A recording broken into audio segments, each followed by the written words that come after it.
তোমার স্বপ্ন যতই বড় হোক, সবাইকে তা জানাতে নেই। সবাই তোমার ভালোর জন্য অপেক্ষা করে না। কেউ তোমার সাফল্যের আলো দেখে ঈর্ষায় পড়ে যায়, তোমার অগ্রগতি থামাতে চায়। তাই স্বপ্নকে চিৎকার করে বলার প্রয়োজন নেই।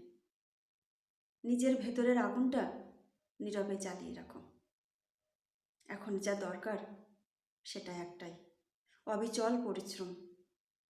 চুপচাপ এগিয়ে যেতে থাকো। মানুষ কি বলল সেটা ভাবলে গতি কমে যায়। ঈশ্বর যাদের পথ তৈরি করে দেন, তাদের গল্প একদিন নিজেই আলো হয়ে ওঠে। সময় এলেই তিনি তোমাকে এমন জায়গায় তুলে ধরবেন যেখানে তোমার শত্রুরা শুধু অবাক নয়, নিঃশব্দ হয়ে যাবে।